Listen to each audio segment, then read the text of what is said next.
Viewers, यह Sanskriti IAS YouTube channel का PT think and solve program है। इस प्रोग्राम के अंतर्गत प्रत्येक दिन यूपीएससी और स्टेट पीसीएस से संबंधित 5 प्रश्न व्याख्या सहित उत्तर के साथ आपको दिए जाएंगे। हमें आशा है कि ये प्रोग्राम आपकी तैयारी में मददगार साबित होगा।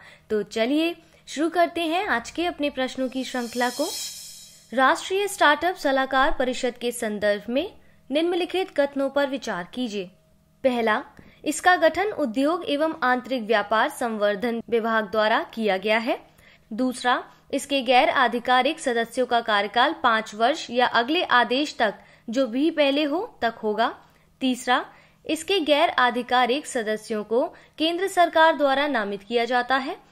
चौथा, उद्योग एवं आंतरिक व्यापार संवर्धन विभाग का सचिव इसका अध्यक्ष होता है। उपरोक्त में से कौन से कथन सही हैं? ए केवल 2 और 4, बी केवल 3 और 4, सी केवल 1 और 3, डी उपरोक्त सभी।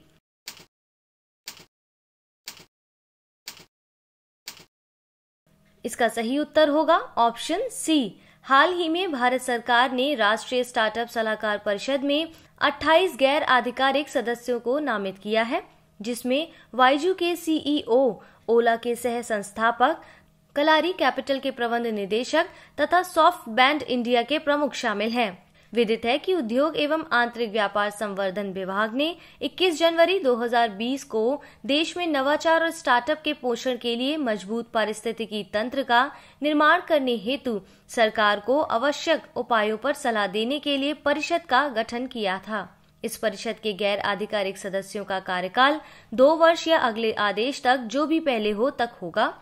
गैर आधिकारिक सदस्यों को केंद्र सरकार द्वारा सफल स्टार्टअप के संस्थापकों, भारत में कंपनी बनाने और उसे विकसित करने में अनुभवी व्यक्तियों तथा उत्प्रेरकों के हितों तथा स्टार्टअप में निवेशकों के हितों का प्रतिनिधित्व करने में सक्षम लोगों और स्टार्टअप्स के हितधारकों के संघों एवं औद्योगिक संघों के प्रतिनिधियों जैसे विभिन्न वर्गों से नामांकित किया जाता है। संबंधित मंत्रियों, विभागों, संगठनों के नामित व्यक्ति जो संयुक्त सचिव के पद से नीचे का नहीं हो, परिषद के पदेन सदस्य होंगे। उद्योग एवं आंतरिक व्यापार संवर्धन विभाग के संयुक्त सचिव परिषद के संयोजक होंगे। इस परिषद की अध्यक्षता वाणिज्य एवं उद्योग मंत्री द्वारा की जाती है। इस प्रकार कथन 1 और 3 सही है, जबकि कथन 2 और 4 गलत है। इसलिए इसका सही विकल्प होगा ऑप्शन सी। बढ़ते हैं अपने दूसरे प्रश्न की ओर। वैश्विक नवाचार सूचकांक किसके द्वारा जारी किया जाता है? ए, विश्व बौद्धिक संपदा संगठन, B, European Institute of Business Administration, C, Cornell विश्वविद्यालय, डी उपरोक्त सभी।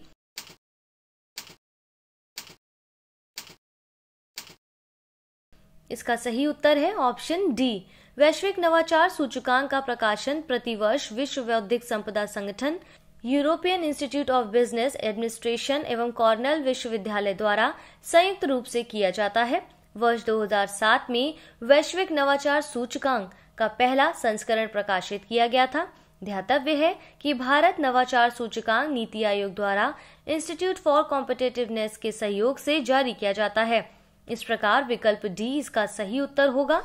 बढ़ते हैं अपने तीसरे प्रश्न की ओर। रतले पनबिजली परियोजना के संदर्भ में निम्नलिखित कथनों पर विचार कीजिए। पहला, यह परियोजना जम्मू कश्मीर के किश्तवाड़ जिले में चिनाब नदी पर स्थित है। दूसरा, इसके तहत निवेश प्रक्रिया के लिए एक संयुक्त उद्यम कंपनी को स्थापित किया जाएगा। उपरोक्त में से कौन से कथन सही हैं? ए केवल 1, बी केवल 2, सी 1 और 2 दोनों, डी ना तो 1 ना ही 2।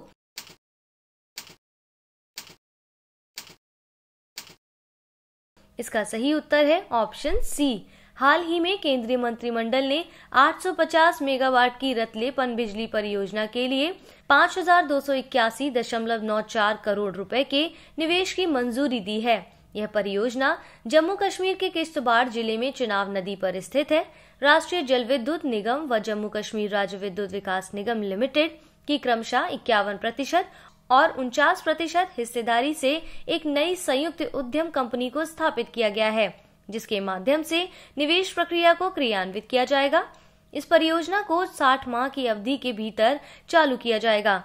इस परियोजना से उत्पन्न बिजली ग्रिड को संतुलन प्रदान करने में मदद करेगी, साथ ही इससे विद्युत आपूर्ति की स्थिति में सुधार होगा। इस प्रकार कथन 1 और 2 दोनों सही है, अतः विकल्प सी इसका सही उत्तर होगा। बढ़ते हैं अपने चौथे प्रश्न की ओर। सुरक्षित ओवरनाइट फाइनेंसिंग रेट के संदर्भ में निम्नलिखित कथनों पर विचार कीजिए। पहला, यह एक सुरक्षित इंटरबैंक ओवरनाइट ब्याज दर है जिसका उपयोग बैंकों द्वारा ओवरनाइट ऋण लेने के लिए किया जाता है। दूसरा, यह यूएसडी लिबोर के लिए एक प्रतिस्थापन दर है जिसे 2021 के अंत में चरणबद्ध किया जा सकता है। उपरोक्त में से कौन से कथन सही हैं? ए केवल 1, बी केवल 2, सी 1 और 2 दोनों, डी ना तो 1 ना ही 2।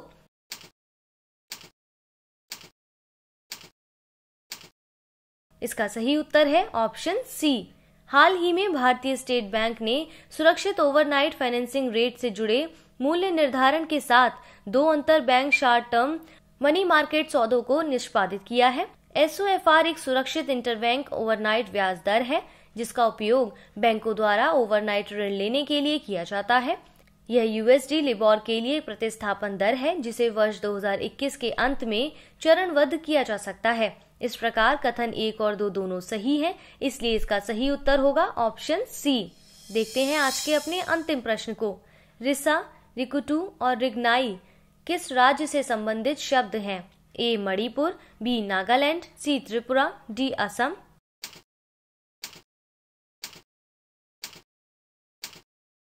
इसका सही उत्तर है सी। त्रिपुरा की महिलाओं द्वारा पारंपरिक वेशभूषा के रूप में चमकीले रंग के रिसा और रिकुटू से बनी सूते कपड़े तथा विशिष्ट पैटर्न वाली रिग्नाई का उपयोग किया जाता है।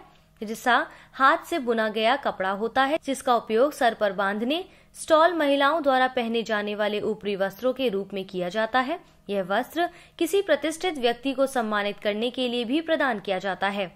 यह भारतीय साड़ी के चुनरी या पल्लू का ही एक रूप है जिसे नवविवाहित त्रिपुरी महिलाओं के सिर को ढकने के लिए उपयोग करते हैं। इस प्रकार इसका सही उत्तर है ऑप्शन सी।